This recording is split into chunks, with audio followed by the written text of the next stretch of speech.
কেন শুকর হারাম? কারণ আমি একটি খ্রিস্টান সম্মেলনে যোগদান করেছিলাম এবং সেখানে বলা হয়েছে, সেখানে একজন ধর্মযাজক যিনি বলেছিলেন ইসলামে শুকর হারাম কেন, তিনি একটি দৃষ্টান্ত দেন। বলেন, একই আবর্জনা, যেমন এটি সার হিসেবে ব্যবহৃত গাছের জন্য, গাছপালা, ধরুন এটি একটি আম গাছ, আম ধরল, শেকড় একই পুষ্টি শোষণ করলো, একই আবর্জনায় নতুন আম হলো এবং আমরা তা খেলাম। তাহলে শুকর ও আম খাওয়ার মধ্যে এখানে তফাৎ কোথায়? বোন একটা প্রশ্ন করলেন যে হারাম কথাটির মানে কি এবং শুকর কেন হারাম ইসলামে। আর তিনি যাজকের দৃষ্টান্ত দিয়েছেন, একজন খ্রিস্টান যাজক যিনি বলেছেন যে সার যা হচ্ছে ময়লা আবর্জনা গাছ শোষণ করে, গাছ বড় হয়, আম ধরে এবং আমরা সে আম খাই। বলার চেষ্টা করা হয়েছে যে যদি আমরা বর্জ্য খাই শুকরের, এটা কারোর জন্য ভালো হতে পারে, আবার কারোর জন্য ভালো নাও হতে পারে, এখানে যেটা বোঝাতে চাওয়া হয়েছে। তাই ইসলামে এটা হারাম, কিন্তু খ্রিস্ট ধর্মে হালাল। বোন, প্রথমে আপনাকে আমি হারাম কথাটির মানে বলবো। মানে নিষিদ্ধ, মানে বারণ আছে। ইসলামে হারাম মানে হচ্ছে নিষিদ্ধ, তার মানে বারণ আছে। আমি প্রথমে আপনার যাজকের প্রশ্নের জবাব দেবো, পরে আমি আসল কারণটা বলবো কেন শুকর হারাম।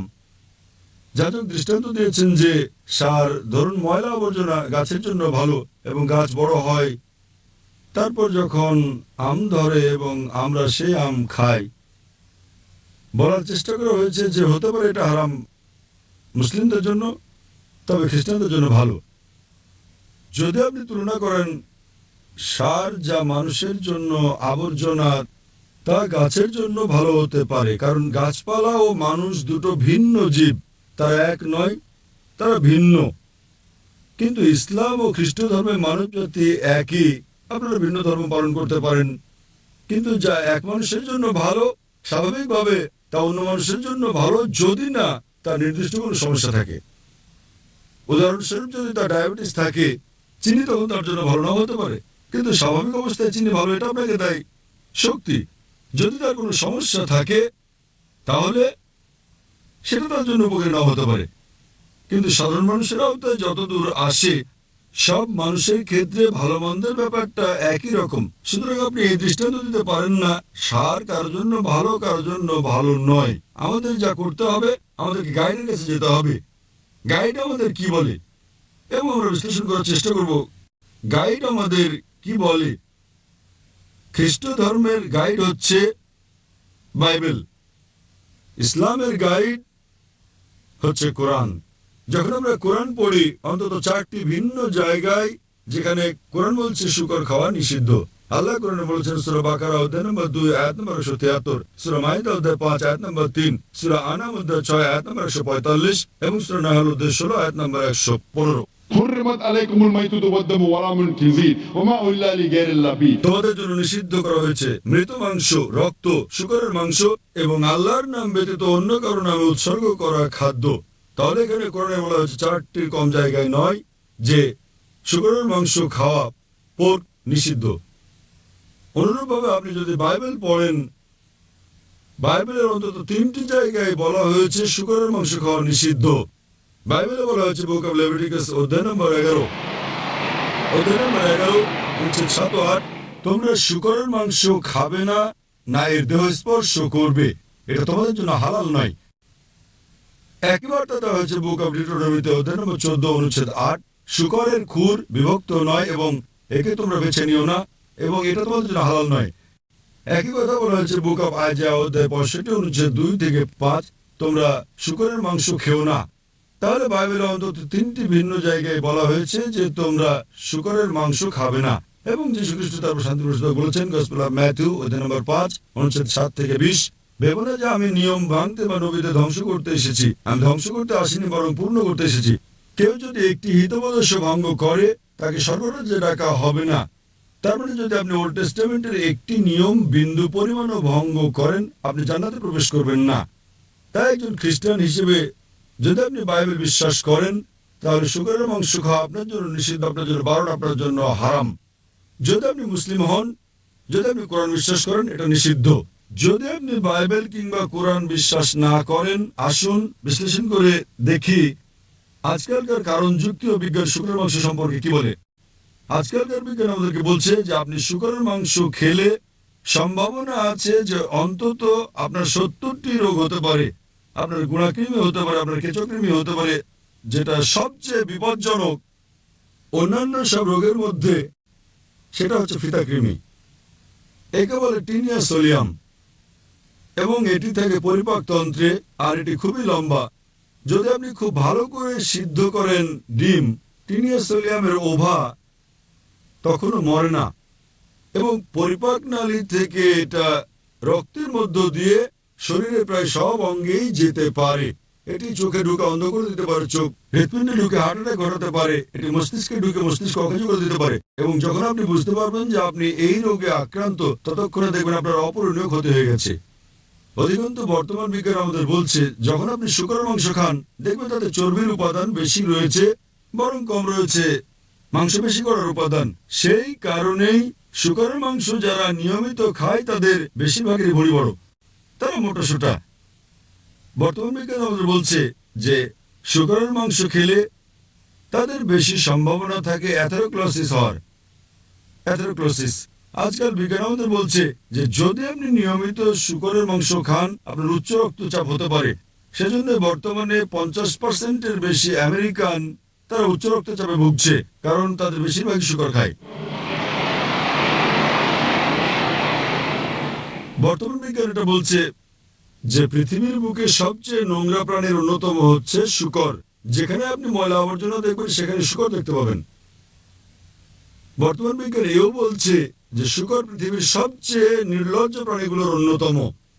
শুকর বর্তমানে পৃথিবীর বুকে সবচেয়ে নির্লজ্জ প্রাণীগুলোর অন্যতম প্রাণী।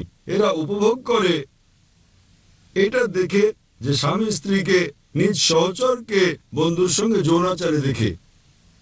পাশ্চাত্যের দেশগুলোতে আমরা ডান্স পার্টি দেখতে পাই। ডান্স পার্টির পর স্ত্রী বদল করে নেয় তারা। তুমি আমার স্ত্রীর সঙ্গে ঘুমাবে, আমি তোমার স্ত্রীর সঙ্গে ঘুমাবো। আপনি এটাকে ভদ্রতা ভাববেন? এবং একটা বৈজ্ঞানিক বিষয় আছে যে শুকর খেলে শুকরের মতো আচরণ করে থাকে।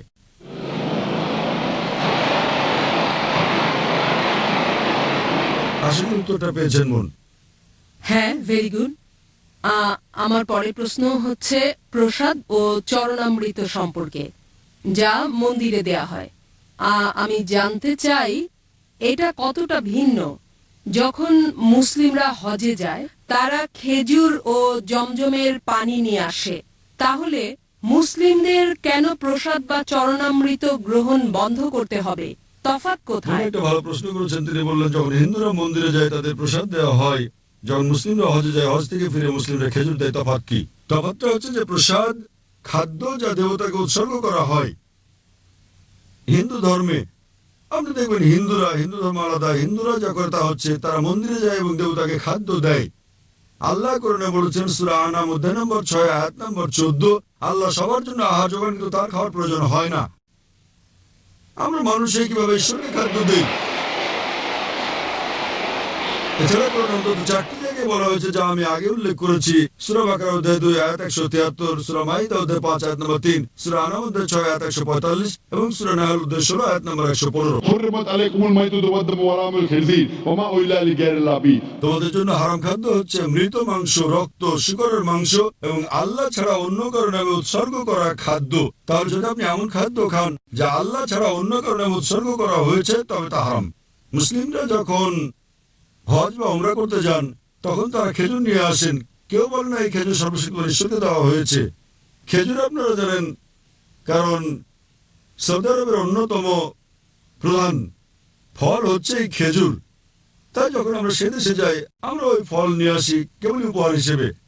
কোন মুসলিম কোনোদিন বলেনি যে এই খেজুর সর্বশক্ত ঈশ্বর বা আল্লাহকে দেওয়া হয়েছে। এবং খেজুর অত্যন্ত পুষ্টিকর। এটা খুবই পুষ্টিকর এবং এটা খুবই স্বাস্থ্যকর। তাহলে এটা কেবল উপহার হিসেবে। যেভাবে আপনারা মিষ্টি খাওয়ান, যখন আপনারা ভারত থেকে বিদেশে যান তখন মিষ্টি খাওয়ান, তাহলে এটা খুবই সুস্বাদু ফল এবং এটি সৌদি আরবের একটি প্রধান ফল। এর কোনো সম্পর্ক নেই। কেউ বলে না যে এই খেজুর সর্বশক্ত ঈশ্বরকে দেওয়া হয়েছে। যদি হিন্দুরা সর্বশক্ত ঈশ্বরকে খেজুর দেয় তাহলে সেই খেজুরটা খাওয়া হারাম। যদি হিন্দুদেরকে সর্বশক্ত ঈশ্বরকে এই খেজুর দেয় তাহলে সেই খেজুরটা খাওয়া আমাদের জন্য হারাম। তাই কেউ যদি আল্লাহ ছাড়া অন্য কারো নাম নেয় কোনো খেজুরে, সেই খেজুরও হারাম হয়ে যাবে। এটাই হচ্ছে মুসলিম ও হিন্দুদের মধ্যে পার্থক্য। আমরা বিশ্বাস করি না যে সর্বশক্তিমান ঈশ্বরের খেতে হয়, আমরা মানব জাতি আমাদের খাওয়ার প্রয়োজন হয়। আশা করি মনে উত্তরটা পেয়েছেন। জি জি, ধন্যবাদ আপনাকে। আপনার কি আর কোনো প্রশ্ন আছে? হ্যাঁ হ্যাঁ, আমার পরের প্রশ্ন হচ্ছে, বোন, সবচেয়ে গুরুত্বপূর্ণ প্রশ্নটা করুন, আর একটা সবচেয়ে গুরুত্বপূর্ণ প্রশ্ন করবেন। এটা হচ্ছে মূলত সন্দেহ সমকামিতায়। ইসলামে কি এটা নিষিদ্ধ এবং কেন তাহলে? কারণ আমার মত, গত 5 বছরে আমি অনেক সমকামীর সঙ্গে থেকেছি। এটা হচ্ছে, আমি বলছি, তাদের অনুভূতি আছে যা তাদের সমলিঙ্গের জন্য, অথবা যাই হোক না কেন, এটা খুবই সত্যি। আমি বলতে চাই, এটা সেরকম টান যা আমরা অনুভব করি, হতে পারে তা আমাদের স্বামীদের জন্য অথবা অন্য যার জন্যই হোক। যদি এটা ভুল হয় তাহলে কেন ভুল? বোন প্রশ্ন করলেন যে সমকামিতার ব্যাপারে কি বলে ইসলাম, এবং যদি এটা ভুল হয় তাহলে কেন এটা ভুল। আল্লাহ কোরআনে বলেছেন সূরা ইসরা অধ্যায় নম্বর 17 আয়াত নম্বর 32, ব্যভিচারের কাছেও তোমরা যেও না, কেননা ব্যভিচার হচ্ছে সব মন্দ কাজের মন্দ সূচনা। এছাড়া আল্লাহ সূরা আরাফে বলেছেন অধ্যায় নম্বর 7, যে কোনো পুরুষকে কথা বলা যে তুমি কি তোমার লালসার চর্চা করো পুরুষের উপর নারীর চেয়ে বেশি। তার মানে সমকামিতা হচ্ছে নিষিদ্ধ ইসলামে এবং কোরআনে, কারণ সর্বশক্ত ঈশ্বর মানুষ সৃষ্টি করেছেন। আল্লাহ কোরআনে বলেছেন সূরা রুম অধ্যায় নম্বর 30 আয়াত নম্বর 21, তিনি ভালোবাসা সৃষ্টি করেছেন স্বামী এবং স্ত্রীর অন্তরে। সর্বশক্তিমান ঈশ্বর মানুষকে এমন ভাবে তৈরি করেছেন যে তারা বিপরীত লিঙ্গকে ভালোবাসবে। সাধারণত প্রাকৃতিকভাবে কোন পুরুষে অন্য পুরুষকে সেভাবে ভালোবাসে না। আমি ভালোবাসা নিয়ে কথা বলছি যা স্বামী স্ত্রীর মধ্যে প্রয়োজন, সে ভালোবাসা নিয়ে বলছি না যা আছে ভাই আর ভাইয়ের মধ্যে, বোন আর বোনের মধ্যে। এ ব্যাপারে প্রাথমিক একটা গবেষণা হয় যাতে বলা হয় যে সমকামিতা হচ্ছে বংশগত। প্রশ্নোত্তরের সময় কেউ কেউ আমাকে জিজ্ঞেস করেন, আপনার মতো যেমন যদি সমকামিতা বংশগত হয় তাহলে মানুষকে কেন দোষ দেওয়া হবে? এটা তার পিতামাতা থেকে এসেছে, তাহলে তাকে দোষ দেওয়া হবে কেন? আপনার মতো বললে যদি কেউ কাউকে ভালোবাসে তাহলে পুরুষকে দোষ দেওয়া হবে কেন? আমি বলছি এটা হচ্ছে গবেষণা, এটা হচ্ছে একটা ধারণা, সত্য ঘটনা নয়। এবং পরে আমরা জানতে পারলাম যে এই ধারণাটা ছিল সম্পূর্ণ ভুল, এবং যিনি এই ধারণার প্রবক্তা ছিলেন তিনি নিজেও ছিলেন সমকামী।